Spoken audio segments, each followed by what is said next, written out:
ওকে, শুরু করি তাহলে। আজকে আমাদের টপিকস হচ্ছে ঘূর্ণন গতিবিদ্যা, যেটা আবু ইসাক বইয়ে 6 নম্বর অধ্যায়।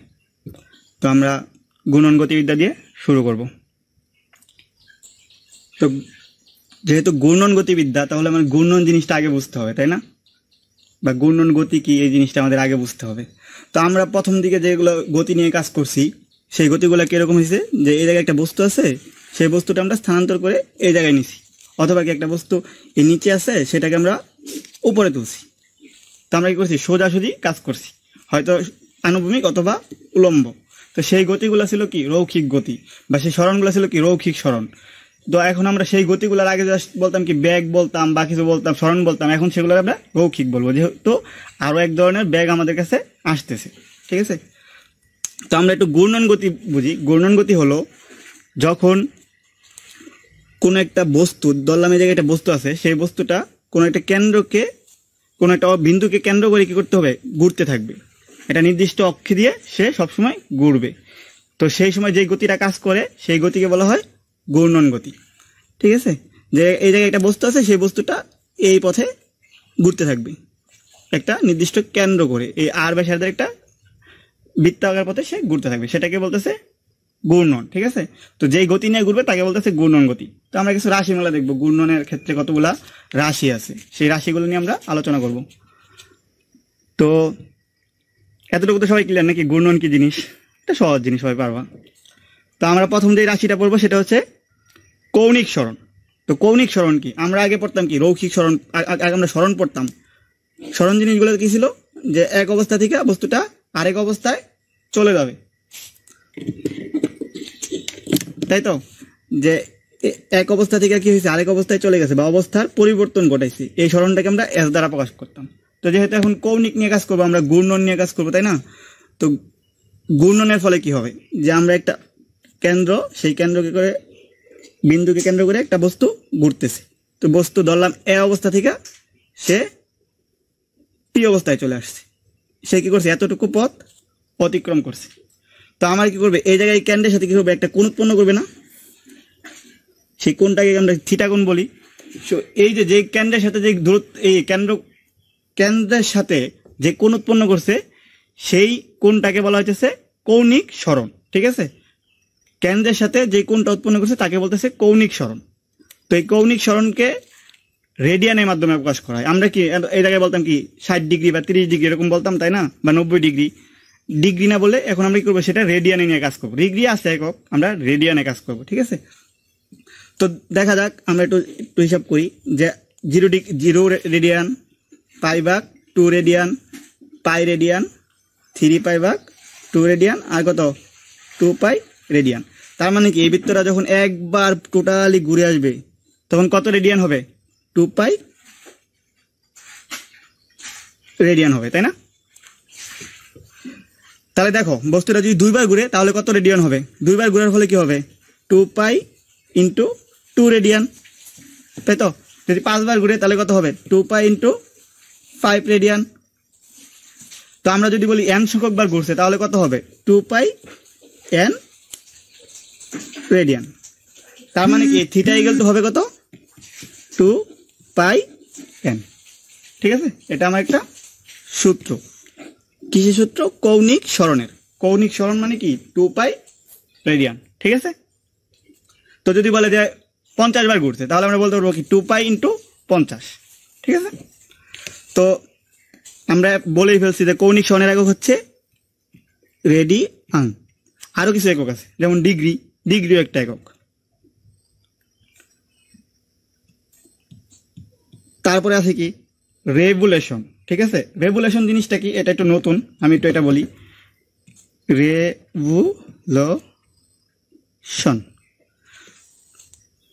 রেভুলেশন বলতেছি আমরা, এই যে বলতেছি না যে n সংখ্যক বার ঘুরতেছে, সেই n কে বলা হয় রেভুলেশন বা ঘূর্ণন সংখ্যা। ঠিক আছে, তো এই রেভুলেশনকে আমরা ReV দ্বারা প্রকাশ করি। তো রেভুলেশনের সাথে রেডিয়ানের একটা সম্পর্ক আছে। আমরা সবসময় কি করবো, যে কোনো একটা কাজ করতে গেলে রেডিয়ান নিয়ে কাজ করবো। কৌণিকের যত অঙ্ক করবো আমরা রেডিয়ান নিয়ে কাজ করবো। তাহলে রেভুলেশনকে কি করতে হবে, আমাদের রেডিয়ান নিয়ে যেতে হবে। তাহলে এক রেভুলেশন ইকুয়াল টু হচ্ছে 2 পাই রেডিয়ান। এখন যদি প্রশ্নে বলা থাকে যে একটা বস্তু 5 রেভলিউশন পরিমাণ ঘুরছে, ঠিক আছে, তাহলে কতটুকু করলো, মানে কতটুকু কৌণিক সরণ অতিক্রম করলো, তখন আমরা কি করবো, সেই 5 এর সাথে 2 পাই গুণ করে দিব, তাহলে কি হয়ে যাবে, রেডিয়ান হয়ে যাবে। ঠিক আছে, এতটুকু সবাই ক্লিয়ার? তো যেহেতু রেডিয়ানে কোনো মাত্রা নাই, তো সেক্ষেত্রে আমরা বলতে পারি কি কৌণিক সরণে কোনো মাত্রা নাই। ওকে, এই তো কৌণিক সরণ আমার মোটামুটি এতটুকুই। কৌণিক সরণের মধ্যে কারো কোনো প্রশ্ন আছে? প্রশ্ন নাই। এই সম্পর্কটা আমাদের মনে রাখতে হবে আর এই সূত্রটা মনে রাখতে হবে। তাহলে ঠিক আছে, আমরা এখন কৌণিক বেগে চলে যাই। ঠিক আছে, আমাদের এখন হবে কি কৌণিক বেগ। তো কৌণিক বেগ কি জিনিস? আমরা রৈখিক বেগ সবাই জানি, তাই না? রৈখিক বেগ কি? যে রৈখিক বেগ হলো, আমি রৈখিক বেগ লিখি, ঠিক আছে, রৈখিক বেগ বি ইকুয়াল টু কি জানতাম, সরণ ভাগ সময়, তাই না, বা এস ভাগ টি। কি রিপিট করবো ভাইয়া, একটু বললে ভালো হতো। আচ্ছা যাই হোক, কৌণিক সরণে আমি যাব নাকি? ঠিক আছে, কৌণিক সরণে যাচ্ছি। তো কৌণিক সরণ হয়েছে যে বস্তুটা এক জায়গা থেকে একটা বিন্দুকে কেন্দ্র করে একটা পথে ঘুরতেছে। তো সে যদি একটা সময় মনে করো এই পর্যায়ে আসলো, সাপোজ এ থেকে সি পর্যায়ে আসলো, তাহলে তার কৌণিক সরণ কতটুকু হয়েছে? সে এ থেকে সি আসছে, মানে কি এতটুকু জায়গা আসছে, তার মানে কি সে একটা কোণ উৎপন্ন করছে কেন্দ্রের সাথে, সেই কোণের মানটা তো আমরা বলতে পারতেছি কি 80 ডিগ্রি, থিটার মান কত 180 degree.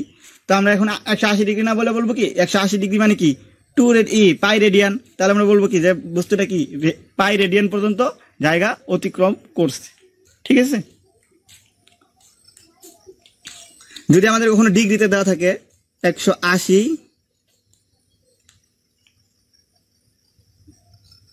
Degree equal to pi radian. ওকে,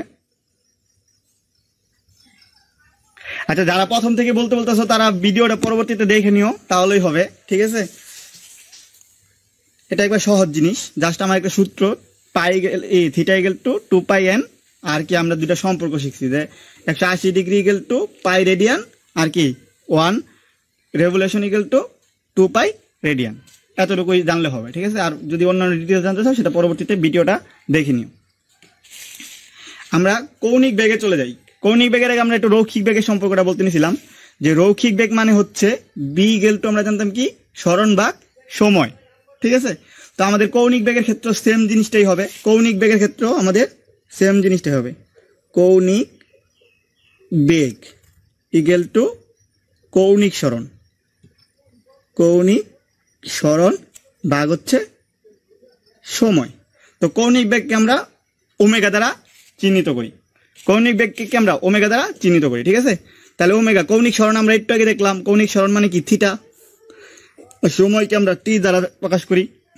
তাহলে ওমেগা ইকুয়াল টু কত হবে 2 পাই এন ভাগ টি। 2 পাই এন কই থেকে আসছে? আমরা থিটা ইকুয়াল টু একটু আগে দেখলাম, যে এই যে দেখো থিটা ইকুয়াল টু আমরা একটু আগে দেখছি কি 2 পাই এন, সেই জিনিসটাই আমরা এ জায়গায় বসাই দিচ্ছি থিটার মানটা।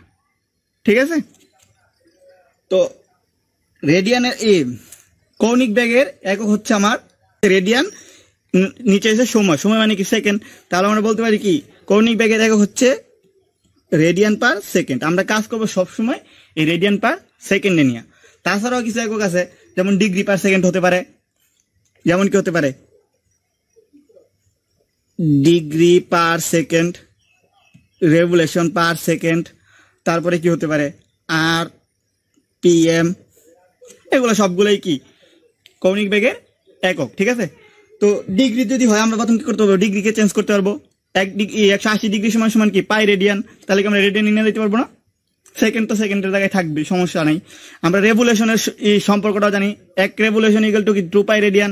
তাহলে আমরা যখন কি করতে পারবো রেডিয়ান রেভলিউশন থেকে আমরা রেডিয়ানে যাব, তখন কি করবো আমরা, যে যদি মনে করো 5 রেভলিউশন পার সেকেন্ড থাকে, তাহলে আমরা কি করবো 2 পাই ইন্টু 5 হয়ে যাবে কি রেডিয়ান পার সেকেন্ড। ঠিক আছে, আমরা কি করবো 2 পাই গুণ করে দিব। সহজ কথা হলো যে যত রেভলিউশন থাকবে তার সাথে আমরা কি করবো 2 পাই গুণ করে দিব। ওকে, তো আরেকটা আছে আরপিএম। আরপিএম জিনিসটা কি? আরপিএম হচ্ছে রেভুলেশন পার মিনিট। আরপিএম মানে কি? Revolution per minute. তার মানে কি প্রতি মিনিটে কতবার ঘূর্ণন দিতেছে। আমরা প্রশ্নের মধ্যে বলি না যে 5 মিনিটে কয়বার ঘুরলো, ঠিক আছে, বা 6 মিনিটে কয়বার ঘুরলো, বা 6 মিনিটে 20 বার ঘুরলো। তো সেই ঘূর্ণন সংখ্যাটা মানে মিনিট প্রতি মিনিট বা প্রতি মিনিটে যত ঘূর্ণন সংখ্যা থাকবে সেটাকে বলতেছে রেভুলেশন পার মিনিট। যখন আমরা রেভুলেশন পার মিনিট থেকে রেডিয়ান পার সেকেন্ডে যাব, যদি আমরা রেডিয়ান পার সেকেন্ডে যাইতে চাই তাহলে কি করতে হবে? আমার 2π/60 দ্বারা গুণ করে নিতে হবে। যদি থাকে যে 5 RPM বেগে ঘুরতেছে তাহলে 5 অ্যাম্পিয়ার হলে কত হবে? 2π × 60, তার সাথে কি করবো আমরা 5 গুণ করে নিব, তাহলে আমার কি হিসেবে পড়বে? Radian per second. ওকে, তাহলে আমাদের এই জায়গায় একটা সূত্র আছে, সেই সূত্রটা হচ্ছে এটা, আর একটা সম্পর্ক আছে, সেই সম্পর্কটা হচ্ছে কি? এই সম্পর্কটা আমার আছে, ঠিক আছে। আর একক আমরা এই এককগুলা মনে রাখবো, ম্যাক্সিমাম সময় এই এককগুলো নিয়ে কাজ করে। আরও যদি কোনো একক থাকে আর লাগবে না, এগুলোই হবে, ঠিক আছে। তো এর একটা মাত্রা আছে, যেহেতু কি এই জায়গায় সেকেন্ড আছে, দেখো রেডিয়ানে কোনো মাত্রা নাই আমরা জানি, কিন্তু নিচে কি আছে? সেকেন্ড আছে। তার মানে কি সময়ের একটা মাত্রা আছে, সময়ের মাত্রা আমরা জানি কত? টি। টিটা কি নিচে আছে, তার মানে কি 10/1। ওকে, এই আমার কৌণিক বেগ। আমরা কৌণিক বেগ নিয়ে আরো আলোচনা করব। তো আমরা এখন একটু অন্য টপিকসে যাই, মানে অন্য দিকে যাই, যে রৈখিক বেগের সাথে কৌণিক বেগের প্রত্যেকটা রাশির একটু তুলনা করি আমরা। দেখো এই জায়গায় কি আছে, আমি দেখছি কতগুলো রৈখিক রাশি, কতগুলো কৌণিক রাশি। স্মরণকে আমরা কি করতাম রৈখিকের ক্ষেত্রে? লাস্টেরটা আবার বলতাম না। ওকে, লাস্টেরটা বলতেছি আরপিএম। আরপিএম মানে রেভুলেশন পার মিনিট, মানে প্রতি মিনিটে কতবার ঘুরতেছে, ঠিক আছে, সেই জিনিসটা হচ্ছে আরপিএম। তো প্রশ্নের মধ্যে এরকম বলা থাকবে যে একটা বস্তু 5 RPM গতিতে ঘুরতেছে, ঠিক আছে। তো আমাদের আরপিএম নিয়ে আমরা কাজ করতে পারবো না, আমাদের কাজ করতে গেলে আমাদের কাজ করতে হবে রেডিয়ান পার সেকেন্ডে। তো যদি আমাদের রেডিয়ান পার সেকেন্ডে কাজ করতে হয় তাহলে আমরা কি করতে হবে? আরপিএমকে আমরা রেডিয়ান পার সেকেন্ডে কনভার্ট করতে হবে। তো রেডিয়ান পার সেকেন্ডে নিতে গেলে আমাদের কি করতে হবে? সেই আরপিএম ভ্যালুটার সাথে 2π/60 গুণ করতে হবে, তাহলে কি চলে যাবে? রেডিয়ানে চলে যাবে। তো আমরা যদি এখন 5 RPM ধরি, তাহলে 5 RPM কি করবো? 2π/60 দ্বারা গুণ করবো। 5 এর সাথে কি করছি আমরা? 2π/16 দ্বারা গুণ করছি, ঠিক আছে।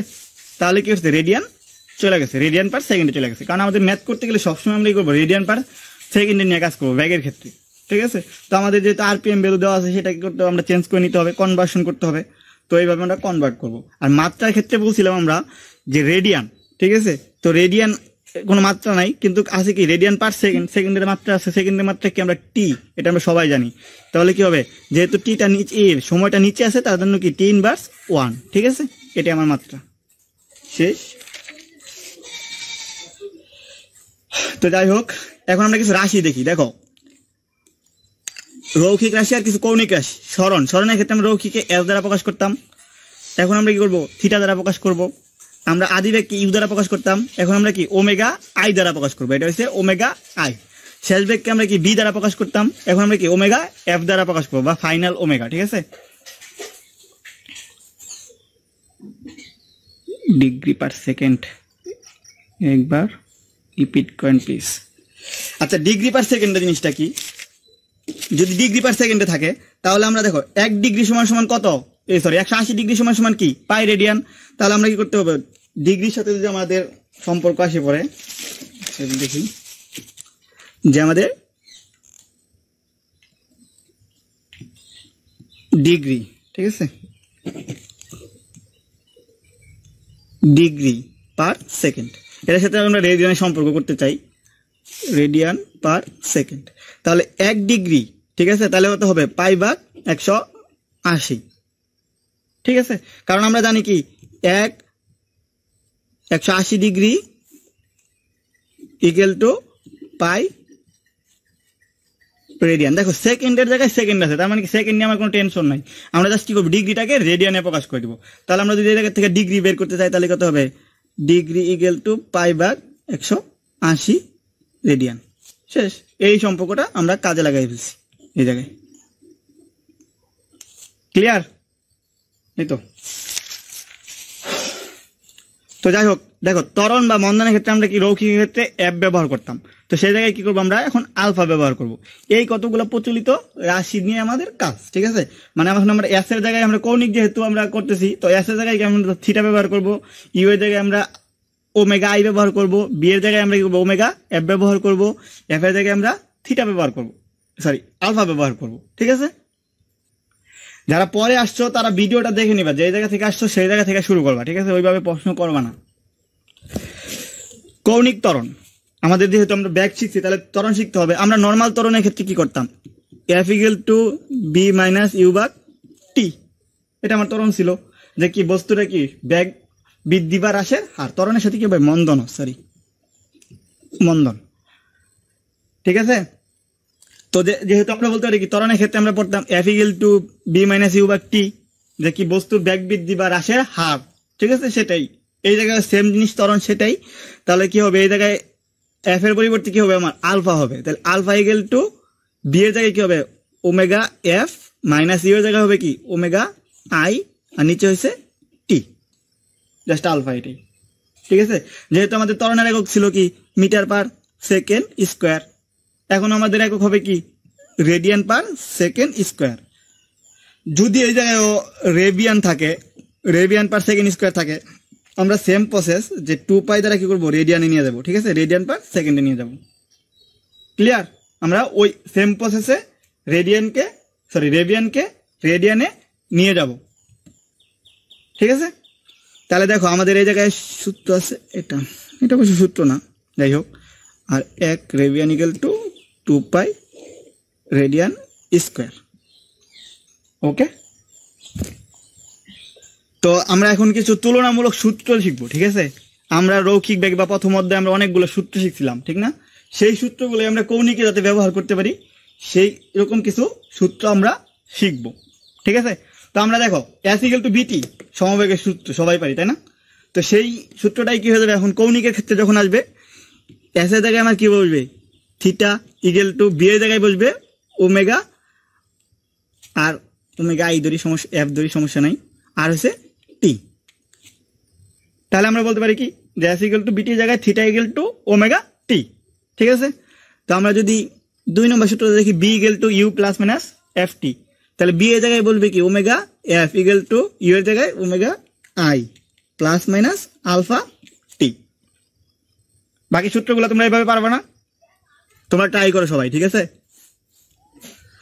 বি স্কোয়ার ইকুয়াল টু এর জায়গায় হবে কি omega f square equal to omega i square plus minus 2 alpha theta. পরে আমরা কি পড়ছিলাম f equal to b u t plus half f t square, সেই সূত্রটা আমরা বলবো কি theta equal to omega i t plus minus half into alpha t square, okay? লাস্টের সূত্রটা আমরা যখন সমবেগে এই বলছিলাম তম সেকেন্ডের সূত্র বলছিলাম এস টি এইচ, তাহলে কি হবে theta t h equal to omega I plus অথবা minus half into alpha 2t minus 1। তাহলে আমরা সূত্রগুলো এভাবে লিখতে পারবো, তাই তো? এটা সবাই পারবো, ঠিক আছে? তো এখন আমরা জাস্ট কৌণিক রাশি এবং রৈখিক রাশির মধ্যে কিছু সম্পর্ক দেখি, কারণ সম্পর্কগুলো না হলে তো আমরা বিভিন্ন সময় কৌণিক বেগ দেওয়া থাকবে রৈখিক বেগ বের করতে পারবো না, রৈখিক বেগ দেওয়া থাকবে কৌণিক বেগ বের করতে পারবো না। তো আমরা এখন সেই সম্পর্কটা দেখব। তো আমি এই জায়গায় একটা জিনিস লিখে রাখছি যে রৈখিক রাশি ইকুয়াল টু কৌণিক রাশি গুণন প্রান্তবিন্দুর ব্যাসার্ধ। তাহলে রৈখিক রাশি যদি আমরা সরণের ক্ষেত্রে আগে চিন্তা করি যে সরণ রৈখিক রাশি কি এস ইকুয়াল টু কৌণিক রাশি কি থিটা, তার সাথে প্রান্তবিন্দু ব্যাসার্ধ আর। যদি আমরা একটা কেন্দ্র করে একটা বস্তু ঘুরতে থাকে, ব্যাসার্ধ যদি আর হয়, তাহলে আমরা কি করতে পারবো সেই আর এর সাথে সেই থিটা মানটা গুণ করে দিয়ে এস এর মানটা বের করে ফেলতে পারবো, ঠিক আছে? তো এই জায়গায় একটা জিনিস বলি, আমি প্রান্তবিন্দু ব্যাসার্ধ লিখছি, আমি কিন্তু ব্যাসার্ধ লিখি নাই। এর একটা কারণ বলি, যদি আমাদের মনে করো ফ্যানের পাখা, ফ্যান ঘুরতেছে, একটা ফ্যান এরকম একটা ফ্যানের পাখা, ঠিক আছে? 3টা পাখা আছে, তো ফ্যানটা ঘুরতেছে, ঠিক আছে? তো আমাদের বললো কি যে ফ্যানের শেষ প্রান্তের বিন্দুর রৈখিক সরণ বের করো বা সরণ বের করো, ঠিক আছে? তো আমরা এই জায়গায় থিটাটা যদি বের করতে পারি, আর এর মানটা কি হবে এই ব্যাসার্ধটা, তাই তো? আর এর মানটা নিয়ে আমরা কাজ করতে পারবো। কিন্তু যদি বলে যে এই আর এর মানটা মানে কি এরকম করে ঘুরবে সে, তাই তো। কিন্তু দেখো এখন যদি প্রশ্নের মধ্যে এরকম বলে যে ফ্যানের পাখার অর্ধেক বিন্দুর, ফ্যানের পাখার অর্ধেক কোন জায়গায়, এরকম একটা জায়গায় হবে, সেই অর্ধেক বিন্দুর রৈখিক সরণ বা রৈখিক বেগ বা রৈখিক ত্বরণ বের করো। তাহলে আমরা কি পুরো আর নিয়ে কাজ করতে পারবো না, তখন আমরা এদিকে কি করতে হবে, আর ভাগ 2 নিয়ে কাজ করতে হবে। তো যেই পয়েন্টের কথা বলবে, যেই প্রান্তের কথা বলবে, যেই বিন্দুর কথা বলবে, সেই বিন্দু পর্যন্ত যে ব্যাসার্ধটা থাকবে সেটা নিয়ে আমাদের সবসময় কাজ করতে হবে। ঠিক আছে, সবসময় কি করবো আমরা, যেই বিন্দু পর্যন্ত নিয়ে কাজ করতে বলবো, বলবে কি যে 10 মিটার পরে রৈখিক বেগ বের করো, তাহলে 10 মিটার নিয়ে আমাদের কাজ করতে হবে। বা বলতে পারে কি প্রান্ত বিন্দু ব্যাসার্ধ 5 মিটার, তাহলে সেই 5 মিটার নিয়ে কাজ করতে হবে। আমাদের যেই বিন্দুর কথা বলবে, বা বলবে কি একটা ফ্যানের পাখার অর্ধেক, এরকম যদি কখনো বলা থাকে সেই অর্ধেক নিয়ে কাজ করতে হবে। মানে যেই বিন্দুটা ঘুরবে, যেই বিন্দুটা আমরা রৈখিক বেগ বের করবো, সেই বিন্দু হয়তো এই বিন্দু হতে পারে, অথবা এই মাঝখানে কোনো একটা বিন্দু হতে পারে, অথবা কি নিচে আরেকটা কোনো বিন্দু হতে পারে। তো ব্যাসার্ধটা সেই অনুপাতে হবে। ঠিক আছে, তো আমরা যদি কৌণিক বেগ বের করি,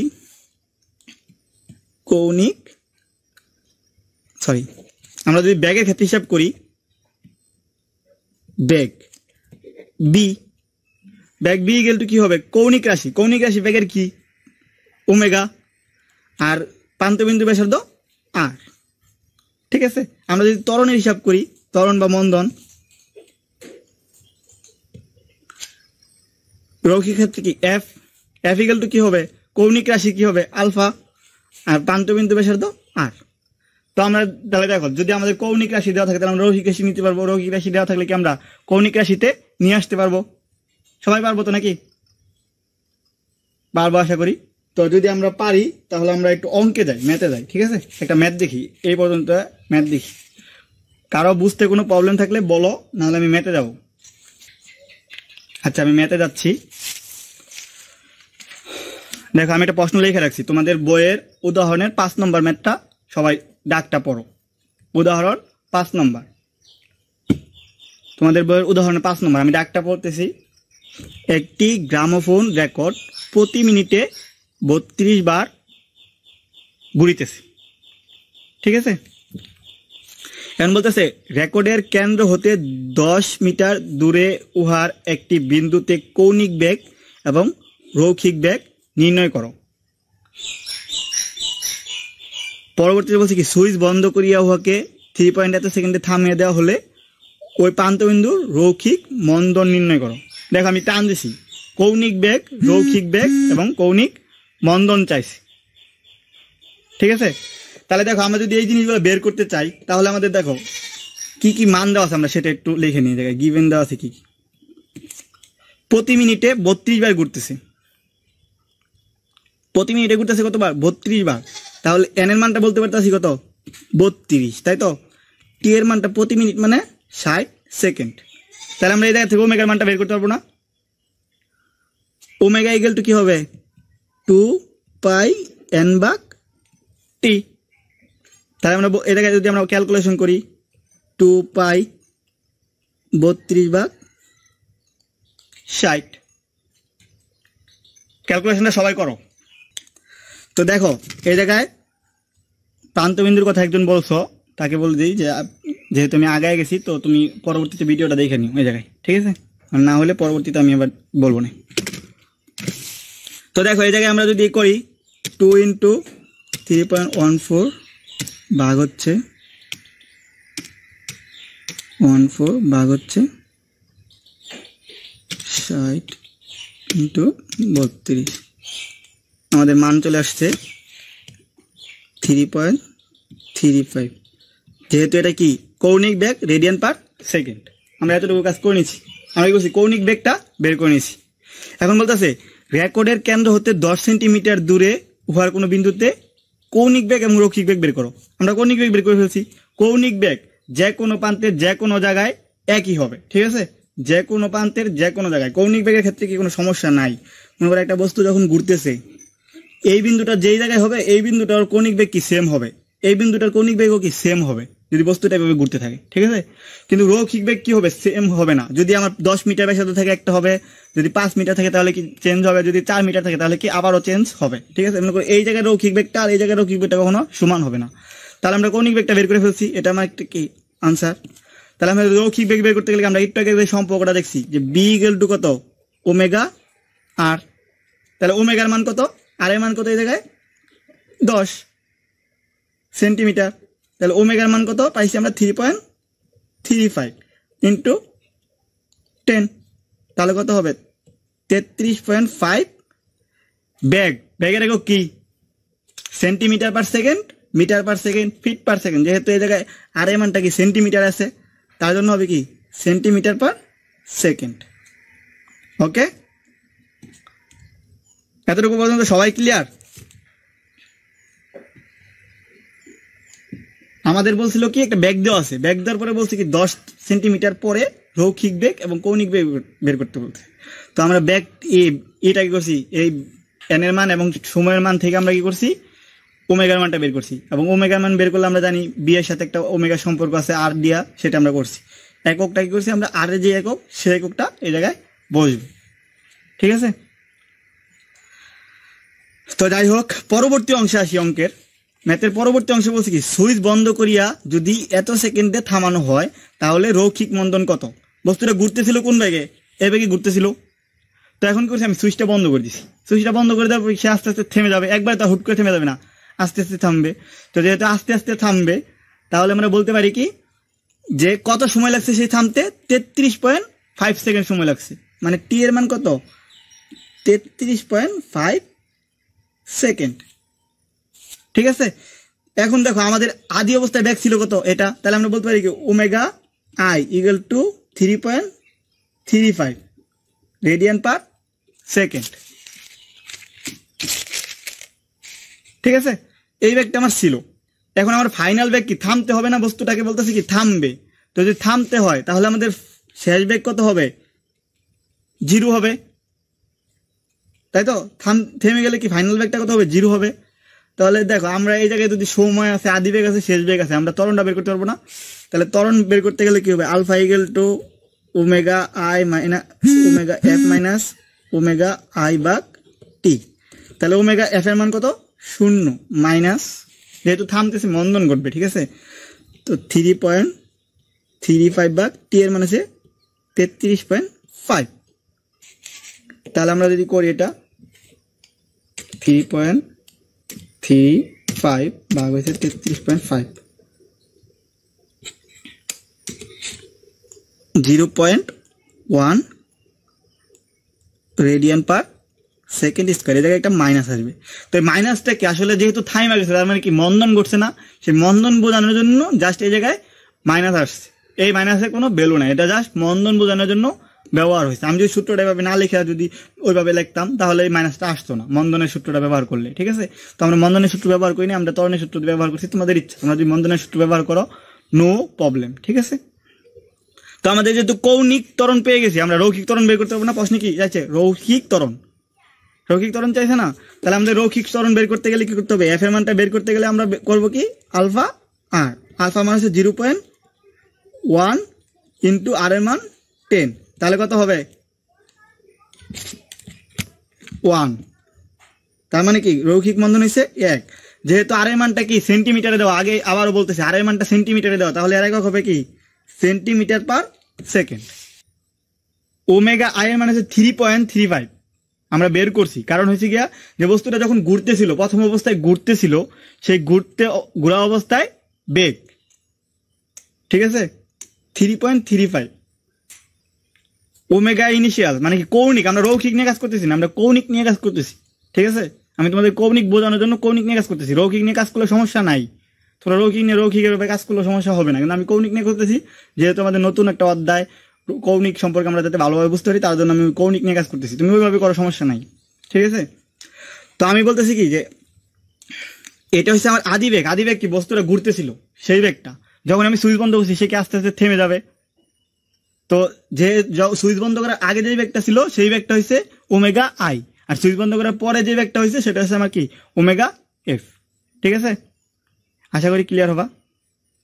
হ্যাঁ, সেকেন্ড স্কোয়ার হবে, অবশ্যই সেকেন্ড স্কোয়ার হবে যেহেতু এটা ত্বরণ। ধন্যবাদ। ওকে, যদি এতটুকু হয় তাহলে আমরা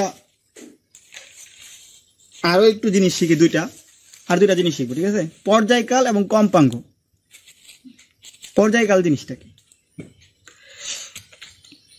মনে করে একটা কেন্দ্র করে একটা বস্তু ঘুরতেছে, তো ঘুরতেছে, তো সে একবার ঘুরতে যে সময় লাগবে, এই জায়গা থেকে গিয়ে ঘুরে আবার এই জায়গায় আসতে যে সময় লাগবে তাকে বলতেছে পর্যায়কাল বা আবর্তন কাল।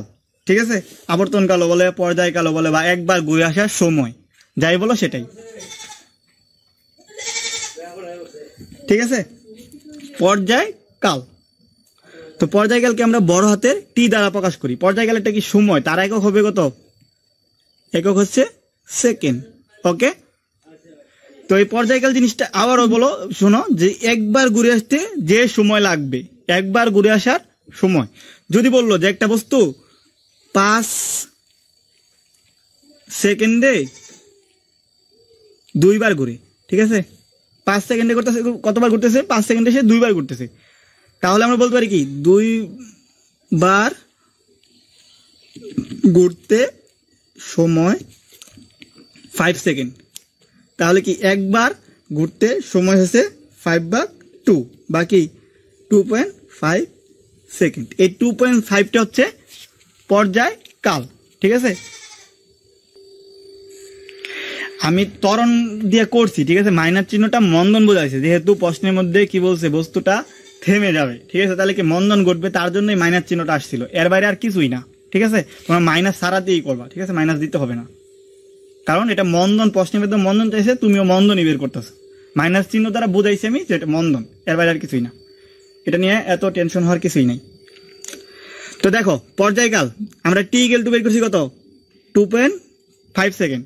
ঠিক আছে, মানে কি একবার ঘুরতে যে সময় লাগছে, তার আমরা যদি বলি n সংখ্যক বার ঘুরে টি সময়ে, যদি আমরা এটা বলি, তাহলে দেখো টি সময়ে n সংখ্যক বার ঘুরতেছে কি টি সময়ে, তাহলে আমরা বলতে পারি কি, দেখো এই জায়গায় 5 এর জায়গায় কি হবে টি, 2 এর জায়গায় কি হবে n, এটা হবে না? তাহলে আমরা বলতে পারি কত? টি ইকুয়াল টু t/n। এটা আমার একটা সূত্র, পর্যায়কালের সূত্র। ওকে, তাহলে দেখো একটু পর্যায়কালে যদি আমরা যাই, এখন তোমরা ব্যাগে যাই, আবার কৌণিক ব্যাগে যাই। কৌণিক ব্যাগে আমার কি ছিল? ওমেগা ইকুয়াল টু ছিল 2πn/t, এটা ছিল না? তো দেখো এই জায়গায় পর্যায়কাল ইকুয়াল টু কি t/n, তাহলে আমরা এটা এইভাবে লিখতে পারি যে 2πt/n লিখতে পারি না? যদি আমরা লিখতে পারি একটু, আমরা কি টি লিখতে পারি না? তাহলে আমরা বলতে পারি কি ওমেগা ইকুয়াল টু 2π/t। এটা হচ্ছে যখন পর্যায়কাল দেওয়া থাকবে, তখন আমরা বেগ বের করার এই সূত্রটা ব্যবহার করব।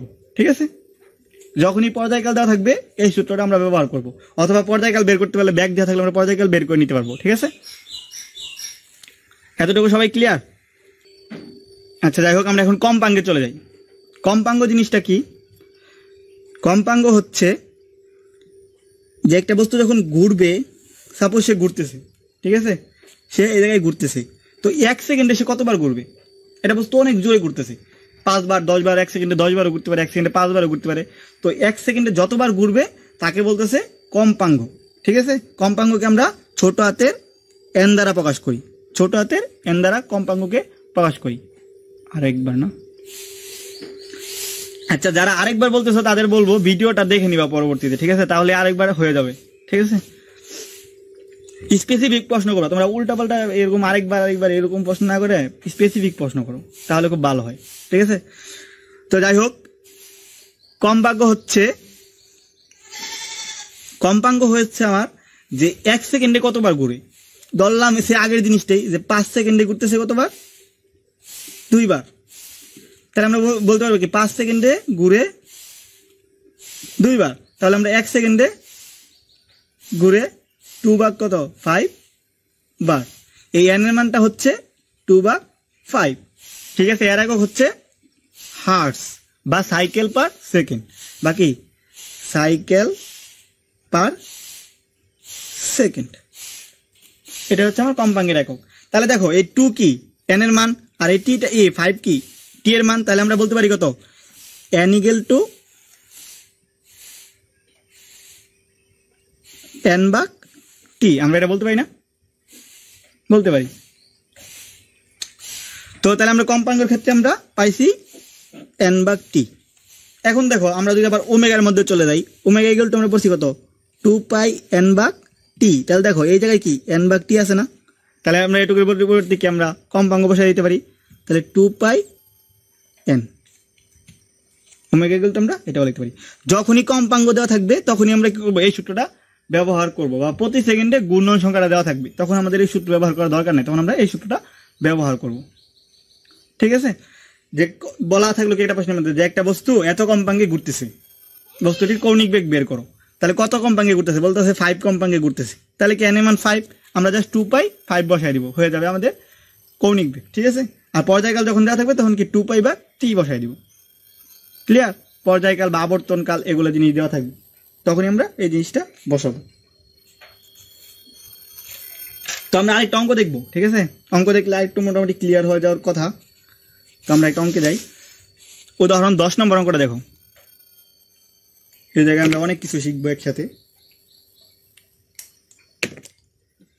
উদাহরণ 10 নম্বর অঙ্কে বলছে কি, একটি বস্তুকণা 10 সেন্টিমিটার ব্যাসার্ধের একটি চক্রাকার পথে, কত ব্যাসার্ধের, 10 সেন্টিমিটার ব্যাসার্ধের একটি চক্রাকার পথে 3 মিটার/সেকেন্ড রৈখিক বেগে ঘুরতেছে। বস্তুকণার কৌণিক বেগ এবং একবার আবর্তনের সময় কৌণিক বেগ। ঠিক আছে, দুইটা জিনিস চাইছি আমি, পরে প্রশ্নটা পরে আসতেছি, এটা দেখো। তাহলে দেখো আমার এই জায়গায় মান দেওয়া আছে, আর এর মান 10 সেন্টিমিটার, বি এর মান দেওয়া আছে 3 সেন্টিমিটার/সেকেন্ড। বের করতে বলছি কি একবার আবর্তনের সময় কি পর্যায়কাল টি, আর এটা বলছে কৌণিক বেগ ওমেগা। ঠিক আছে, তাহলে আমরা প্রথম ওমেগার মানটা বের করতে পারবো, অবশ্যই পারবো। যে আমরা বি ইকুয়াল টু জানি কত, ওমেগা আর, তাহলে ওমেগা ইকুয়াল টু কত হবে, b/r। বি এর মান 3 সেন্টিমিটার/সেকেন্ড, আর এর মান হচ্ছে 10 সেন্টিমিটার। তাহলে আমরা বলতে পারি কত, 0.3 রেডিয়ান/সেকেন্ড বলতে পারি আমরা। এটা আমার কি একটা আনসার। ওকে, এখন বলতেছি একবার আবর্তনের সময়। দেখো এই জায়গায় বলছি কি একবার আবর্তনের সময়, আমি বলছিলাম কি যে একটা বস্তু একবার আবর্তন করতে যে সময় লাগে সেটা হচ্ছে পর্যায়কাল। তাহলে আমরা কি পর্যায়কাল বলতে পারবো। তাহলে পর্যায়কাল মানে কি, আমার টি এর মানটা বের করতে হবে। ওমেগার মান আমি পাইছি, তাহলে আমরা টি এর মানটা বের করতে গেলে কি সূত্র ব্যবহার করবো, কি ওমেগা ইকুয়াল টু 2π/t। আমরা এই সূত্রটা ব্যবহার করতে পারি না, বাইরে জায়গা থেকে আসছে টি ইকুয়াল টু কত, 2π/ওমেগা।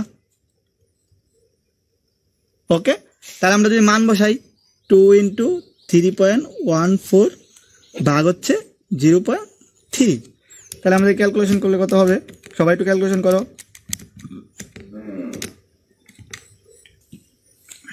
93 সেকেন্ড আসলে কত, 20.93 সেকেন্ড। ঠিক আছে, তাহলে আমার পর্যায়কাল কত, এই 20.93। ক্লিয়ার সবাই। আমরা কি করছি, একবার আবর্তন করতে সময়টা বের করছি। একবার আবর্তন করতে আমরা জানি কি যে সময় লাগে সেটা হচ্ছে টি, পর্যায়কাল। আমরা সূত্রটা বসেছি, মানটা বসেছি, ক্যালকুলেশন করছি। ক্লিয়ার। পরবর্তীতে দেখো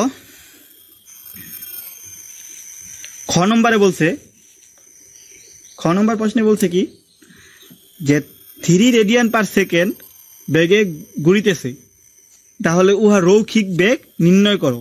কৌণিক বেগ দেওয়া আছে, এখন রৈখিক বেগ বের করতে হবে।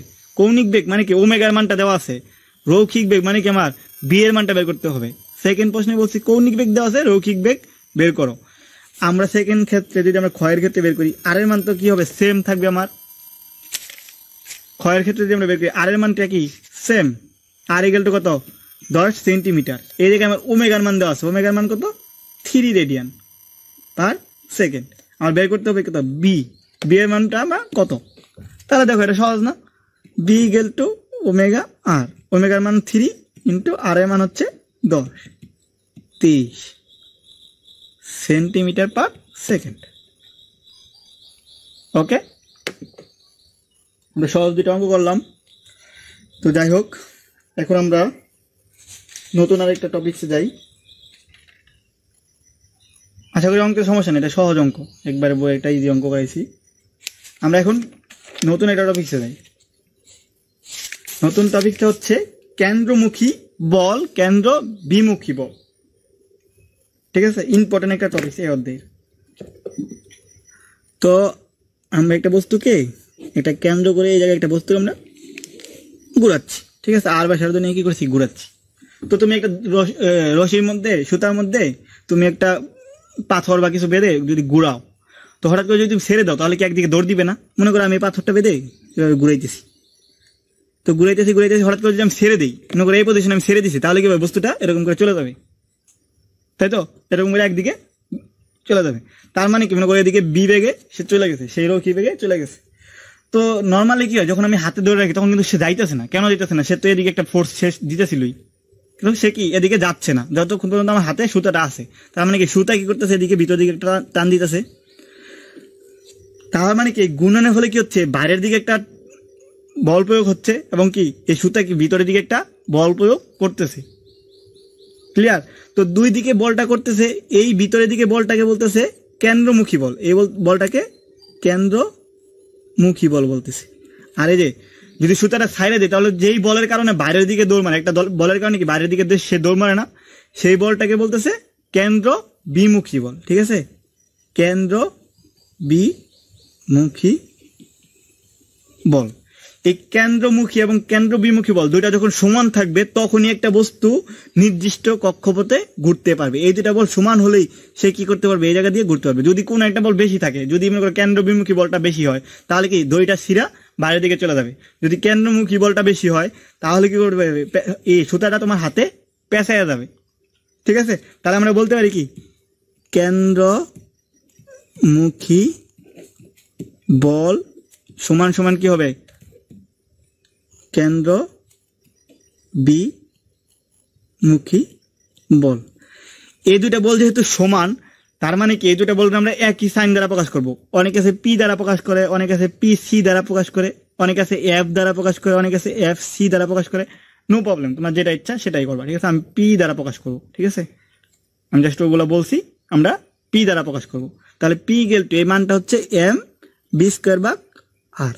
এই আর হচ্ছে ব্যাসার্ধ, এম হচ্ছে এই বস্তুর বর, আর ব্যাগটা হচ্ছে যেই রৈখিক ব্যাগ ওই সময় কাজ করবে। ঠিক আছে, তাহলে আমরা বলতে পারি কি, কেন্দ্রমুখী অথবা কেন্দ্র বিমুখী বলের মান এম বি স্কোয়ার ভাগ আর।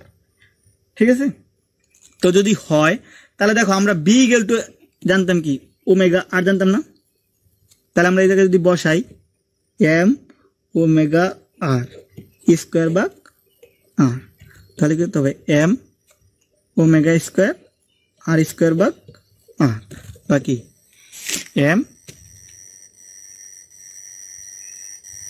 ওমেগা স্কোয়ার আর। তাহলে আমরা কি কেন্দ্রমুখী বল এটাও বলতে পারি। এটা হচ্ছে আমার যখন রৈখিক বেগ দেওয়া থাকবে, যখন কি আমার রৈখিক বেগ দেওয়া থাকবে, তখন আমরা কি করতে পারবো, এই বেগ এভাবে বের করতে পারবো। যখন কি করতে হবে, কৌণিক বেগটা দেওয়া থাকবে। ঠিক আছে, এই যেটা কি কৌণিক বেগ না, কৌণিক বেগ দেওয়া থাকলে আমরা কি করবো, এভাবে বের করবো, কৌণিক বেগ। ওকে, তো কেন্দ্রমুখী এবং কেন্দ্রমুখী বল এই দুইটা জিনিস। এখন অনেক সময় প্রশ্নের মধ্যে বলবে কি, সুতার টান বের করো। সুতার টানটা কি কেন্দ্রমুখী বল না? সুতার টান যদি বলে তাহলে কি সেটা কি কেন্দ্রমুখী বল না? তাহলে কেন্দ্রমুখী বলটা বের করবো, শেষ। ঠিক আছে, তো সুতার টান বলতে আবার অন্য কোনো জিনিস না, সেই সুতার টানটা এই পি। ঠিক আছে, তো সেটাও কি কেন্দ্রমুখী বল। ক্লিয়ার? এখন আমরা একটু দেখি, যদি একটা বস্তু আনুভূমিকভাবে ঘুরে, এরকম আনুভূমিকভাবে একটা বস্তু ঘুরতেছে। ঠিক আছে, এরকম করে তুমি হাতের মধ্যে এরকম করে ঘুরাচ্ছ, এরকম করে হাতের মধ্যে ঘুরাচ্ছ। ঠিক আছে, মানে চাবির রিং আমরা যদি আঙুলের মধ্যে ঘুরাই, যেভাবে ঘুরাই সেটা। তো এই ক্ষেত্রে কি হবে, যদি এই বস্তুটা ঘুরতে চায়, তাহলে এই কেন্দ্রের দিকের বল এবং কেন্দ্রের বাইরের দিকের বলটা সবসময় সমান হবে। মানে যে জিনিসটা আমি এখন আলোচনা করলাম, এটা হচ্ছে কি আনুভূমিকভাবে, আনুভূমিকভাবে। তখন কি হবে, পি গেল টু এম বি স্কোয়ার আর, বাকি হবে এম ওমেগা স্কোয়ার আর, দুইটার একটা যে কোনোটাই হবে। ঠিক আছে, এটা হচ্ছে আমার নর্মাল অবস্থা। ক্লিয়ার? যদি এটা নর্মাল অবস্থা হয়, এখন যদি আমরা বলি যে একটা উলম্বভাবে একটা বস্তুকে ঘুরাচ্ছি, আমরা এরকম উলম্বভাবে ঘুরাবো, যে একবার উপরে যাবে একবার নিচে যাবে। তো আমরা যদি সর্বোচ্চ উচ্চতার ক্ষেত্রে চিন্তা করি, এই জায়গার ক্ষেত্রে চিন্তা করি, যখন এই জায়গায় থাকবে বাইরের দিকে একটা ফোর্স কাজ করবে, কেন্দ্রবিমুখী বল, ভিতর দিকে একটা টান কাজ করবে বা ফোর্স কাজ করবে, সেটা কি কেন্দ্রমুখী বল বা সুতার টান, সেটাকে আমরা টি দ্বারা প্রকাশ করি। অনেক সময় টানটাকে টি দ্বারা প্রকাশ করে, ঠিক আছে। তো সুতার টান, ওকে। তো বাইরের বলটাকে বলতেছি এম বি স্কোয়ার ভাগ আর, ভিতরের বলটা বলতেছি টান টি। আবার কি ভিতরের দিকে আরেকটা এম জি কাজ করতেছে না, ভিতরের দিকে কিন্তু এম জি কাজ করতেছে, কারণ ভিতরটা কি নিচ দিকে না, কারণ যখন বস্তুটা উপরে থাকবে তখন কি নিচ দিকে এম জি কাজ করবে। তাহলে আমরা বলতে পারতেছি কি এই দুইটা বল সমান সমান কি এই বলটা হচ্ছে, যখন এই দুইটা বলের সাথে এই বলটা সমান হবে তখনই কি করতে হবে, বস্তুটা এই উপর থেকে ঘুরে আবার সুন্দরভাবে উপর নিচ ঘুরতে পারবে, ঠিক আছে। তাহলে আমরা সর্বোচ্চ উচ্চতার ক্ষেত্রে বের করতে পারবো কি সর্বোচ্চ তার ক্ষেত্রে, সর্বোচ্চ উচ্চতার ক্ষেত্রে আমরা বলতে পারি কি t plus m g equal to M B square ভাগ আর, ঠিক আছে। বা আমরা এই জায়গা থেকে টি ইকুয়াল টু বের করতে পারি কত, এম বি স্কোয়ার ভাগ আর মাইনাস এম জি, ঠিক আছে। তো সর্বোচ্চ উচ্চতার ক্ষেত্রে আমরা নিচের এই সূত্রটা ব্যবহার করে থাকি। টানের একক কি, টান মানে বল, বলের একক কি নিউটন, ডাইন অথবা কি পাউন্ডাল, সেম এককগুলি আছে, ওই এককগুলোর মধ্যে কোনো সমস্যা নাই, ঠিক আছে। তো আমরা এখন সর্বনিম্ন বিন্দুর ক্ষেত্রে দেখি, যদি সর্বনিম্ন বিন্দুর ক্ষেত্রে হয় তখন কি হবে, বস্তুটা এই জায়গায় থাকবে, তাই তো। বাইরের দিকে বল কাজ করতেছে কি এম বি স্কোয়ার ভাগ আর, ভিতরের দিকে টান কাজ করতেছে কি টি, বাইরের দিকে এম বি স্কোয়ার আর টান কাজ করতেছে। যেহেতু বস্তুটা নিচে আছে তার মানে কি নিচের দিকে কি করতে হবে, এম জি কাজ করতেছে না, এম জি তো নিচের দিকে কাজ করতেছে। তার মানে কি এই দুইটা বল এবং এই সুতার টান দুইটা কি হবে, সমান হবে। যখন সমান হবে তখন কি হবে, বস্তুটা সর্বনিম্ন বিন্দু দিয়ে ঘুরতে পারবে। যদি এই নিচের বলটুকু বেশি হয়ে যায়, এই দুটার যোগফল যদি বেশি হয়ে যায় তাহলে কি সুতাটা ছিঁড়ে যাবে, যদি উপরের বলটা বেশি হয়ে যায় তাহলে কি বস্তুটা হাতের দিকে চলে যাবে, ঠিক আছে। তাহলে আমরা বলতে পারি কি সর্বনিম্ন ক্ষেত্রে, সর্বনিম্ন বিন্দুর ক্ষেত্রে আমরা কি বলতে পারি, টি ইকুয়াল টু পরিবর্তে M G plus M B square ভাগ আর, আমরা এটা বলতে পারি, ঠিক আছে। এটা আমার সর্বনিম্ন বিন্দুর ক্ষেত্রে এটা হবে। ক্লিয়ার সবাই? এখন জিনিসটা আসতেছে আমরা আবার একটু t equal to M B square ভাগ আর এ চলে যাই। দেখো আমরা বল ইকুয়াল টু জানতাম কি P equal to M F জানতাম না, তাহলে আমরা যদি এটার সাথে তুলনা করি তাহলে দেখো এফ ইকুয়াল টু কি বি স্কোয়ার ভাগ আর আসে না, এটাকে বলতেছে অবিলম্ব ত্বরণ, অবিলম্ব ত্বরণ। অবিলম্ব ত্বরণ কি জিনিস সেটা একটু বলি আমি, বা ব্যাসার্ধমুখী ত্বরণ। যখন আমাদের কেন্দ্রমুখী বলটা কাজ করতেছে, সাপোজ এই যে কেন্দ্রমুখী বলটা কাজ করতেছে বা কেন্দ্র বিমুখী বলটা কাজ করতেছে, কেন্দ্রের দিকে কি একটা ফোর্স কাজ করতেছে না, কেন্দ্রের দিকে যেহেতু বলটা কাজ করতেছে, তো এই কেন্দ্রের দিকে যেহেতু বল কাজ করতেছে তার মানে কি এই জায়গায় একটা ত্বরণ আছে, এই কেন্দ্রের দিকে সেই ত্বরণটাকে বলতেছে অবিলম্ব ত্বরণ, অবিলম্ব ত্বরণ, ঠিক আছে। কেন্দ্রের দিকে যখন একটা বস্তু ঘুরবে তখন এই কেন্দ্রের দিকে যে ফোর্সটা কাজ করে সেই ফোর্সের জন্য একটা ত্বরণ কাজ করবে, সেই ত্বরণটাকে বলতেছে কেন্দ্রমুখী ত্বরণ, ঠিক আছে। তো এটা যে আমরা এভাবে লিখি যে এফ ইকুয়াল টু কি লিখতে পারি আমরা ওমেগা স্কোয়ার আরও লিখতে পারি না, কারণ আমরা জানি কি এটা equal to m omega square r এটাও বলতে পারি না, তাহলে কি আমরা এটাও লিখতে পারি, নো প্রবলেম। উলম্ব সুতা, যখন আমরা উলম্ব ক্ষেত্রে চিন্তা করব, দেখো উলম্ব ক্ষেত্রে বস্তুটা কি করবে, একবার উপরে যাবে একবার নিচে যাবে, এভাবে ঘুরতে থাকবে, তাই তো। যখন আমরা সর্বোচ্চ উচ্চতায় থাকবে তখন কি বাইরের দিকে একটা ফোর্স কাজ করবে, আমরা জানি কি কেন্দ্র বিমুখী একটা বল থাকবে এবং কি কেন্দ্রের দিকে একটা বল থাকবে, কেন্দ্র কোন দিকে নিচের দিকে, তো কেন্দ্রের দিকে ফোর্সটা বলতেছি টি এবং বাইরের দিকে ফোর্সটা বলতেছি কি এম বি স্কোয়ার ভাগ আর, ঠিক আছে। এটা বিমুখী বল, এটা কেন্দ্রের দিকের বল বা টান, ঠিক আছে। এখন যেহেতু বস্তুটা সর্বোচ্চ একটা উচ্চতায় আছে তাই না, তাহলে নিচের দিকে কি কাজ করবে, এই নিচের দিকে কি করবে এম জি কাজ করবে না, জি কাজ করবে না। নর্মালি কি একটা বস্তু বলটা নিচের দিকে কাজ করে, তাহলে কি এম জিও নিচের দিকে কাজ করবে। তাহলে দেখো এই দুইটা ফোর্স কি নিচের দিকে কাজ করতেছে আর এই বলটা কি উপর দিকে কাজ করতেছে। এই দুইটা বল যখন সমান হবে, এই দুইটা যোগফল এবং এটা যখন সমান হবে তখনই বস্তুটা এই উপরে গিয়ে কি করতে হবে, ঠিকভাবে নামতে পারবে, নাহলে কি হতো এই উপর থেকে টাচ করে নিচে পড়ে যেত, ঠিক আছে। উপর থেকে হঠাৎ করে কি নিচে পড়া যাইতো, উপর থেকে হঠাৎ করে নিচে পড়বে না কেন? কারণ এই দুইটা বল সমান, তার মানে কি এই জায়গায় একটা টান টান ভাব থাকবে, সুন্দর মতো সে ঘুরতে পারবে, স্মুথলি ঘুরতে পারবে। তাহলে আমরা বলতে পারি কি এই নিচের বল দুইটা যোগফল ইকুয়াল টু উপরের বল দুইটার যোগফল, উপরের বলের ইকুয়াল সমান, ঠিক আছে। তাহলে আমরা কি করছি, এই জায়গায় যেহেতু mg plus T equal to half mv square, এই mgটা ওই সাইডে নিয়ে গেছি মাইনাস এসে পড়ছে, ঠিক আছে। সিমিলারলি যখন আমরা এই করছি কি বলে সর্বনিম্ন বিন্দুর ক্ষেত্রে হিসাব করছি, তখন দেখো সর্বনিম্ন বিন্দুতে কি বস্তুটা নিচে কাজ করবে, এই জায়গায় থাকবে। তো এই জায়গায় যখন থাকবে বাইরের দিকে আমার mv স্কোয়ার বা আর কাজ করবে, এবং কি বস্তুটা নিচের দিকে কাজ করবে কি mg, এবং কি ভিতরের দিকে একটা বল কাজ করবে সেটা হচ্ছে টি। তাহলে দেখো এই টি এর সমান কি হবে, এই দুটো হবে, তাহলে এই বস্তুটা এই জায়গায় সুন্দরভাবে ঘুরতে পারবে এইভাবে। তাহলে আমরা বলতে পারছি সর্বনিম্ন বিন্দুর ক্ষেত্রে টি ইকুয়াল টু এই mg plus half mv square, ঠিক আছে। আশা করি বুঝতে পারছো। তারপর অবিলম্ব প্রতিক্রিয়াটাও গেল। তো আমরা এখন একটা অঙ্ক দেখি, আরেকটা অঙ্ক দেখি, ঠিক আছে। দেখো অঙ্কটা কি বলছে, যে 10 গ্রাম বর, 10 গ্রাম বর একটি কণাকে 160 সেন্টিমিটার দীর্ঘ একটি সুতার সাহায্যে করছে বাদিয়া প্রতি সেকেন্ডে নির্দিষ্ট কেন্দ্রে কবার ঘুরাইতেছে, 5 বার ঘুরাচ্ছে, ঠিক আছে। এখন বলতেছে সুতাটির টান বাহির করো।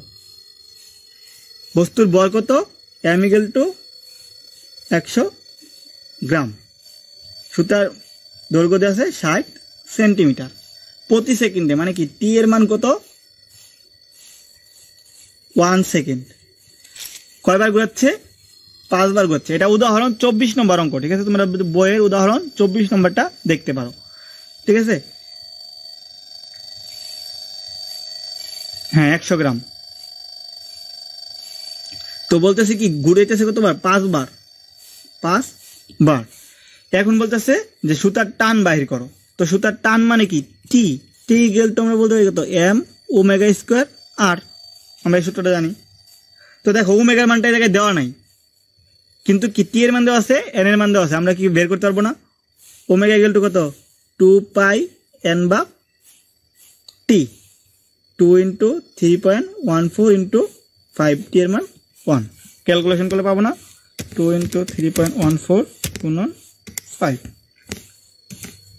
তার মানে কত 31.4 রেডিয়ান পার সেকেন্ড। তাহলে দেখো আমার m এর মানটা এখন বসাই দিই, m এর মান হচ্ছে 100 গুণন ওমেগার মান হচ্ছে 31.4 ইন্টু আর এর মান হচ্ছে 60। আচ্ছা কালো কালার দিয়ে লিখতেছি, সরি। তো যাই হোক আমরা মানগুলো বসাইছি, এটার উপর স্কোয়ার আছে 100 ইন্টু 60, তাহলে আমাদের আসতেছে কত 5.92 গুণন 10⁶। যেহেতু এগুলা সেন্টিমিটারে দেওয়া আছে, এটা সেন্টিমিটারে দেওয়া আছে, দুইটা মানে কি আমার সেন্টিমিটারে দেওয়া আছে, তাহলে আমরা বলতে পারি কি এটা সিজিএস এককে আছে। সিজিএস এককে বলের একক কি হয়, ডাইন, তার মানে কি এটা ডাইন, ঠিক আছে। তো এই যে সুতার টান বের করে ফেলছি, সহজ না? যদি কেউ রৈখিক বেগ দিয়ে বের করতে চায় তাহলে কৌণিক বেগ বের করবা, তারপর রৈখিক বেগ বের করবা, তারপরে করবা, সমস্যা নাই, ঠিক আছে।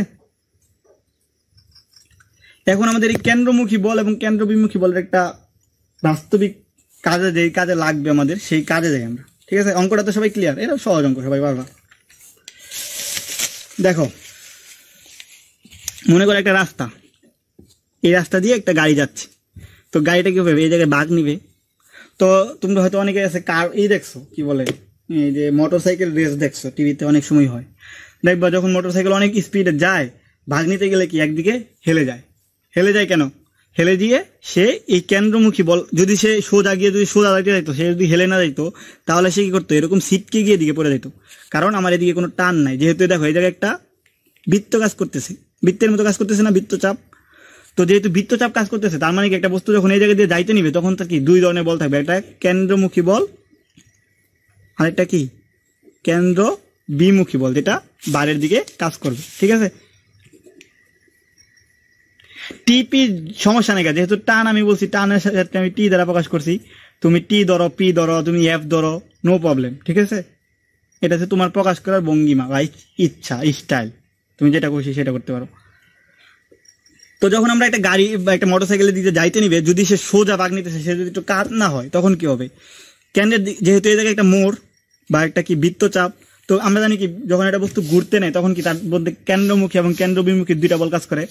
এই জায়গায় কি হবে? কেন্দ্রমুখী বল কাজ করবে, আর বাইরের দিকে কি হবে? কেন্দ্র বিমুখী বল কাজ করবে, কেন্দ্র বিমুখী বল, ঠিক আছে।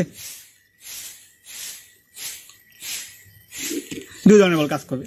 তো যেহেতু এই দুইটা বল কি করতে হবে? আমার সমান হতে হবে। সমান হইলে সে কি করতে পারবে? এই জায়গায় সুন্দর করে ঘুরতে পারবে। কারণ আমরা জানি কি, যখন আমরা কি করছি কেন্দ্রমুখী বলের ক্ষেত্রে বের করছি, তখন কি হচ্ছে একটা বস্তু বাইরের দিকে বল এবং ভিতরের দিকে বল কি সমান হয়েছে, তার জন্য কি সে এই জায়গা দিয়ে ঘুরতে পারছে। তাহলে এই জায়গায় দিয়ে ঘুরতে গেলে কি তার কেন্দ্রবিমুখী বল এবং কেন্দ্রমুখী বল সমান হতে হবে। কিন্তু সে যদি সোজা যায়, তার তো এদিকে টান নাই, এই জায়গায় তার রশি দিয়ে তাকে টানা যাবে না, তাই না? এই জায়গা থেকে রশি দিয়ে তাকে টান দেওয়া যাবে না। তো এই জায়গায় তাহলে কেন্দ্রমুখী বল কাজ করবে কিভাবে? কেন্দ্র বিমুখী বলটা কাজ করবে, কিন্তু এই বলটা তোমার লাগবে, তাই না? এই বলটা কিভাবে কাজ করবে? এই বলটাকে কাজ করানোর জন্য সে কি হয়? কাত হয়ে যায়। তো আমরা কিভাবে কাজ করে সেটা একটু দেখি। ধরলাম রাস্তার মধ্যে সে সোজা থাকার কথা ছিল, তাই না? মনে করো এটা একটা তুমি অথবা মোটরসাইকেল আরোহী, তোমাদের বই একটা চিত্র আছে সাইকেল দিয়া, তোমরা সেটা একটু দেখতে পারো। তো সে কি করবে? সোজা যদি থাকে তাহলে কি করতে পারবে? কোনো বল সে কাজ করাইতে পারবে না। কিন্তু যদি সে এরকম তেরা হয়ে যায়, একদিকে কাজ হয়ে যাবে, কাজ হয়ে যেতে পারবে না। তো কাজ হয়ে গেলে কি হবে? দেখো, ধরলাম কি এই জায়গায় থিটা কোণে কাজ করবে, সে নর্মালি কি থাকতো? এই জায়গায় এমজি কাজ করতো। তাহলে যেহেতু কাজ হয়ে যাবে, তখন কি করবে? এমজি কস থিটা কাজ করবে। সরি, ভুল করতেছি।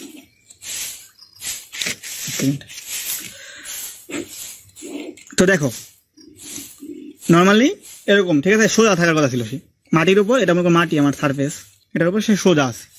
তো সোজা থেকে কি হবে? সে একদিকে একটু হেলে যাবে। হেলে গেলে কি উপকারটা হবে?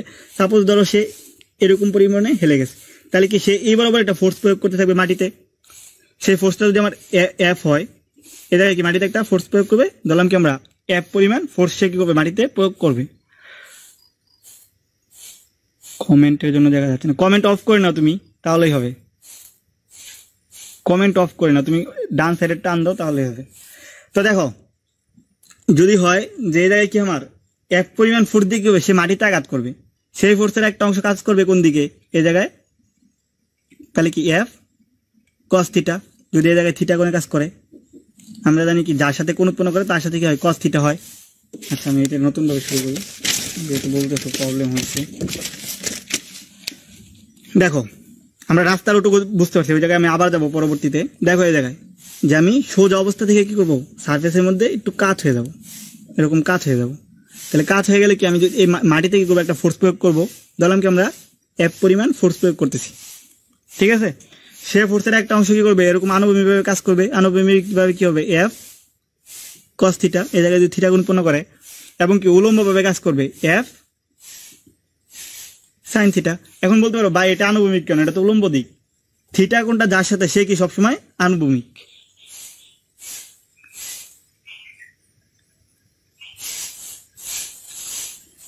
কমেন্ট গুলোকে ডান পাশে, আচ্ছা কস থিটা, তাহলে অনেকে বলতে পারো ভাই এটা তো উলম্ব দিক, এটা তো উপরের দিক। উপরের দিক না, যার সাথে থিটা গুণ উৎপন্ন করবে সে সবসময় কি আনুভূমিক। তার মানে কি এটা আনুভূমিক সাইড। আমি সোজা থেকে কি হয়েছে? আমি কাজ হয়ে গেছি। এখন আমি অবস্থায় আছি, কোন অবস্থায় আছি? এই অবস্থায় আছি। সাইকেল নিয়ে হোক, মোটরসাইকেল নিয়ে হোক, আমি এরকম কাত হয়ে আছি। তো আমার আনুভূমিক অংশ কি করতেছে? এরকম পরিমাণ ফোর্স প্রয়োগ করতেছে। উলম্ব অংশে এরকম পরিমাণ ফোর্স প্রয়োগ করতেছে। আমরা জানি কি বস্তুর বল সবসময় কি নিচে দিয়ে কাজ করে? নিচে দিয়ে কাজ করবে কি? এমজি কাজ করবে, তাই তো। এখন দেখো, আমি যদি ওই চিত্রটা একটু এটার সাথে তুলনা করি, সাইন থিটা, আমি একটু চিত্রটাই করি। সাইন থিটাটা কাজ করতেছে কোন দিকে? কেন্দ্রের দিকে। আমি যখন এই জায়গায় ঘুরতে নিছি, আমি কাত হয়ে গেছি কোন দিকে? এদিকে কাত হয়ে গেছি না? তাহলে সাইন থিটাটা কাজ করতেছে কি? কেন্দ্রের দিকে কাজ করতেছে না? এই সাইন থিটাটা কেন্দ্রের দিকে কাজ করতেছে, ঠিক আছে। এই সাইন থিটাটা কি করবে? আমার বাইরের দিকে একটা বল আছে না, এম বি স্কোয়ার ভাগ আর, এই বলটা তো আমার সোজা যাইতে নিছিলাম এরকম ভাবে, তাই না? তো এই বাইরের দিকের বলটাকে কি করবে? এই সাইন থিটা দ্বারা, এই এফ সাইন থিটা দ্বারা কি করবে? রিমুভ করা হবে। বাইরের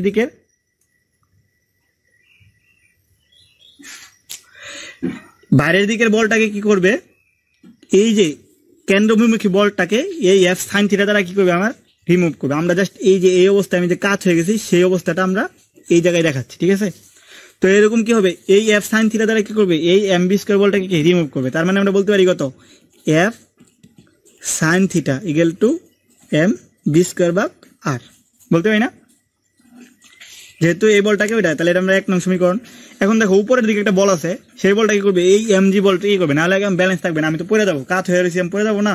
তো এমজি বলটাকে রিমুভ করার জন্য কি করবে, এই এফ কস থিটা বলটা কাজ করবে। যখন এই কস থিটা বলটা কাজ করবে তখন কি হবে, আমি এই হেলান দিয়ে থাকার ফলেও কি হবে, পড়বো না। তাহলে আমরা বলতে পারি কত, F cos theta equal two MG. এখন যদি আমরা এই দুই সমীকরণকে বাদ করি তাহলে দেখো কি হয়, এফ এফ এ কাটা চলে যায়, টেন থিটা ইকুয়াল টু এই এম এম এ কাটা চলে যায়, বি স্কোয়ার ভাগ আর জি আসছে। তো এই বি স্কোয়ার ভাগ আর জি হয়েছে কি, এই থিটা মানটা হয়েছে এই যে উলম্বের সাথে আমি এই জায়গায় থাকার কথা ছিল, আমি গেছি কোন ভাবে, তেরা হয়ে গেছি। আমি যখন সোজা যাইছিলাম এই জায়গায় গিয়ে আমি কাত হয়ে গেছি না, সেই কাত হওয়ার জন্য কতটুকু কাত হয়েছি, সেই কতটুকু কাত হয়েছে এই থিটার মান, ঠিক আছে। এই থিটার মান দ্বারা আমরা সেই কাত অংশটুকু বের করবো। আর এই যেই বেগে যাচ্ছিলাম সেই বেগটা হচ্ছে এই বি যতটুকু ব্যাসার্ধ, যেহেতু এই জায়গায় একটা বৃত্তচাপ, এই রাস্তার আগে একটা বৃত্তচাপ আঁকা হয়েছে না, এই বৃত্তচাপের একটা ব্যাসার্ধ থাকবে, সেই ব্যাসার্ধ হচ্ছে আর, ঠিক আছে, বলা থাকবে যে এত মিটার ব্যাসার্ধ নিয়ে একটা বস্তু বাঁক নিচ্ছে, সেটা হচ্ছে আমার আর, আর জিটা হচ্ছে আমার অভিকর্ষীয় ত্বরণ, ঠিক আছে। তাহলে কি আমরা এই সূত্র দ্বারা বের করতে পারবো না কতটুকু হেলান দেওয়া লাগবে বা কতটুকু কাত হওয়া লাগবে। এই এতটুকু কাত হয়ে গেলে কি হবে, আমি মানে একটা মোড় ঘুরতে গেলেও আমি পড়বো না, অনেক স্পিডে যাওয়ার পরেও কি পড়বো না। যখন তোমরা বিভিন্ন কার রেসিং দেখবা যে এরকম মোড় ঘুরে, তখন কি এরকম একটা ব্যাগে যাওয়ার পরে কি সে কাত হয়ে যায়, সে জানে কতটুকু কাত হতে হবে, তার জন্য কি হয়, সে পড়ে না, সুন্দরভাবে চলে যেতে হয়। যদি কাত হতে না পারে তাহলে কি সে সোজা কি করবে, এরকম করে গিয়ে অ্যাক্সিডেন্ট করবে, ঠিক আছে। তার মানে কি কেন্দ্রমুখী বলটা বিমুখী বলটাকে এই এফ সাইন থিটা দ্বারা আমরা রিমুভ করে নিচ্ছি। ওকে, এতটুকু সবাই ক্লিয়ার। আমার সূত্র লাগবে এটা, যদি না বোঝো সমস্যা নাই, এই সূত্রটা মনে রাখবা, এই সূত্র দিয়ে আমরা অঙ্ক করবো, ঠিক আছে। এই সূত্রটা আমার মনে রাখতে হবে। ওকে, এখন আমরা একটু করি, আরেকটু যাই। তো একটা মোটরসাইকেল স্বাভাবিকভাবে কাত হতে পারবে, এই রাস্তায় যখন একটা মোটরসাইকেল যাবে স্বাভাবিকভাবে সে কাত হতে কোনো সমস্যা নেই। কিন্তু একটা গাড়ি বা একটা বাস, ওরা কি কাত হতে পারবে রাস্তা দিয়ে, কখনো পারবে না। ওদেরকে 2 চাকা দিয়ে আর 2 চাকা তুলে উপর দিকে তুলে চলতে হবে, পারবে না। তো তাদের ক্ষেত্রে কি করা লাগবে, তো তাদের ক্ষেত্রে কি হয়, রাস্তাটা অটোমেটিকলি আমি একটু দেখাই যে এরকম কাত করে দেয়। মনে করো গাড়িটা কি হবে, এই যেটা মনে করো গাড়ি রাস্তার উপর রয়েছে, রাস্তাটা কি হবে, এরকম কাত হয়ে থাকবে, অটোমেটিক কি রাস্তাটা এক পাশ উচ্চ বানায় দেয়, মানে এই পাশটা কি হবে, একটু উঁচু হবে। তুমি যদি এই জায়গায় চিন্তা করো, রাস্তার এই পাশটা কি হবে, এই পাশ থেকে একটু উঁচু হবে, তাহলে উঁচু হলে কি অটোমেটিকলি কি হবে, গাড়িটা যখন যাবে এই জায়গায় একটু উঁচু আছে, অটোমেটিক কাত হয়ে যাবে, এদিকে কি অটোমেটিক কাত হয়ে যাবে, ঠিক আছে। আমি তোমাদের দু একটা ছবি শেয়ার করবো এই ব্যাপারে, যে কাতটা কিভাবে বোঝার জন্য। তো যদি এই গাড়িটা হয়, সাপোজ এই গাড়িটা, তো কাত হবে কতটুকু, এই জায়গায় একটা কোণে রাস্তাটা কি করবে, একদিকে অ্যাঙ্গেল করে থাকা হয়। রাস্তাটা এটা কি মাটির নিচে, আর এটা হচ্ছে আমার রাস্তার সারফেস, ঠিক আছে। তো রাস্তার ব্যাসার্ধ এক্স। তো যদি বলে কতটুকু উচ্চতা রাখতে হবে, বলতে পারে না যে কতটুকু উচ্চতায় রাখতে হবে, বলতে পারে। তো কতটুকু উচ্চতায় রাখতে হবে, দেখো এই জায়গায় যদি থিটা গুণের কাত করে কোণ উৎপন্ন করে, এই উচ্চতা এক্স হচ্ছে কি রাস্তার প্রস্থ, এক্সটা কি রাস্তার প্রস্থ। তাহলে আমরা বলতে পারি কত, যে সাইন থিটা ইকুয়াল টু লম্ব ভাগ অতিভুজ, তাহলে আমরা বলতে পারি কত, এইচ ভাগ এক্স। এই জায়গা থেকে আমরা কি করতে পারবো, এই উচ্চতা বের করতে পারবো, অথবা এই উচ্চতা থাকলে আমরা থিটা মানটা বের করতে পারবো, ঠিক আছে। তো গাড়ির ক্ষেত্রে কি হবে তখন, যে অটোমেটিকলি কি হবে, গাড়ি কিন্তু তার মতোই চলবে, কিন্তু রাস্তার একটু উঁচা থাকার কারণে সে এক পাশ অটোমেটিক কাত হয়ে যাবে, ঠিক আছে। তোমরা যাদের পাশে অনেক হাইওয়ের পাশে, বড় বড় হাইওয়ে গুলোর পাশে আছে, তারা যদি মোড়গুলো দেখো তাহলে দেখবা যে ভিতর সাইড থেকে বাইরের সাইডটা একটু উঁচু থাকে, ঠিক আছে, এটা দেখতে পাবে। সেই উচ্চতা হচ্ছে এইচ, ঠিক আছে, সেই উচ্চতাটা হচ্ছে কি এইচ এর মান। এখন অনেকে বলতে পারো যে তাহলে ভাইয়া আমি যে ওই জায়গায় যে টেন থিটাটা বের করলাম, টেন থিটাটা বের করলাম আমি, আচ্ছা এই টেন থিটাটা বের করলাম, এই টেন থিটাটা সাইন থিটা কিভাবে হলো, সাইন থিটার টেন থিটা কিভাবে সমান হলো, যে যদি আমি এই জায়গায় একটু চিত্রটা আঁকি, মানে কি বলতে পারো যে এই জায়গায় সাইন থিটা আছে, এই জায়গায় টেন থিটা আছে, দুইটা কিভাবে সমান হলো। তো এটা সমান হওয়ার কারণ তুমি জ্যামিতিক ভাবে যদি ব্যাখ্যা করো তাহলেই হবে, যে এই জায়গায় আমি কি সোজা ছিলাম, তো সোজাকে কি করছি আমি কতটুকু ঘুরিয়ে দিছি, সাপোজ আমি কি করছিলাম এই জায়গায়, মনে করো আমি সোজা ছিলাম এই জায়গায়, তাই তো। এখন যখন আমি এটাকে কাত করে দিব, আমি যখন এইভাবে কাট করে দিব, সাপোজ আমি এইভাবে কাট করে দিচ্ছি, তো কাট করে দিলে কি এটা সোজা অবস্থা থেকে কি এটা কাট হয়ে গেছে না? এটাও কি সোজা অবস্থা থেকে কাট হয়ে গেছে না? আগে যে সোজা অবস্থা ছিল সেটা থেকে কি এখন সে কাট হয়ে গেছে না? তো সে যদি সোজা অবস্থা থেকে কাট হয়ে যায় তাহলে কি এই কোণটা আর এই কোণটা সমান হয়। এটা তোমরা ত্রিভুজ নিয়ে যদি একটু দেখো ভালো করে তাহলে এই ব্যাপারটা আরো ভালো করে বুঝতে পারবা, ঠিক আছে? বা তোমরা অক্ষ নিয়ে যদি কাজ করো তাহলে এটা বুঝতে পারবা। জাস্ট আমাদের এরকম মনে রাখলে হবে যে টেন থিটা আর সাইন থিটা কি সমান, ঠিক আছে? এই যে টেন থিটার মানটা আর এই থিটার মানটা কি সমান মান।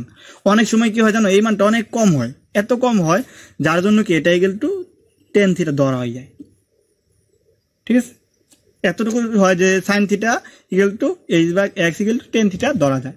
তবে আমরা সবসময় এটা দিয়েও কাজ করতে পারি, এটা নিয়েও কাজ করতে পারি, মানে প্রশ্নের ক্ষেত্রে অ্যাভয়েড করা হয় মানটাকে, ঠিক আছে? তো আমরা এই ব্যাপারে একটা অঙ্ক আছে, একটা ম্যাথ দেখি, আমরা একটু ম্যাথ দেখি তাহলে হবে, তাহলে আমরা অনেক ক্লিয়ার হয়ে যাব।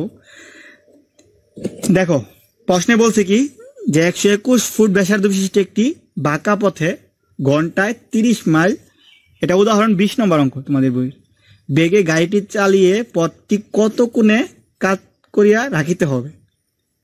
রাস্তার প্রস্থ যদি 20 ফুট হইলে বাহিরের পার্শ্ব ভিতরের পার্শ্ব অপেক্ষা, বুঝতে পারেন? আচ্ছা আমি এটা বোঝাচ্ছি, দেখো ম্যাথটা দেখলে ক্লিয়ার হয়ে যাবা। এই ভিতরের পাশ বাইরের পাশ অপেক্ষা কত উঁচু বলতেছে কি, একটা ব্যাসার্ধ দেওয়া আছে, আর এর মান দেওয়া আছে 121 ফিট, বলতেছে বি চলতেছে কত 30 মাইল পার আওয়ার বেগে। এখন বলতেছে থিটার মানটা কত কত কোণে কাট করে রাখতে হবে। তাহলে আমরা সূত্র জানি কত, tan theta equal to B square ভাগ আর জি। তাহলে বি এর মানটা যেহেতু মাইল পার আওয়ার আছে, মাইল পার আওয়ার আমরা কি করতে পারি 22/15, তাহলে কি আমরা ফিট পার সেকেন্ড চলে আসবে 44 feet per second, mile per আওয়ারকে আমরা ফিট পার সেকেন্ডে নিয়ে গেছি। তো যদি হয় তাহলে দেখো আমরা 44 স্কোয়ার, আর এর মান কত 121 গুণন জি এর মান আমরা জানি কত এফপিএস এ 32, আমরা ক্যালকুলেশন করলে পারবো না। তাহলে কি হবে theta equal two 10 inverse, N আসতে আছে কত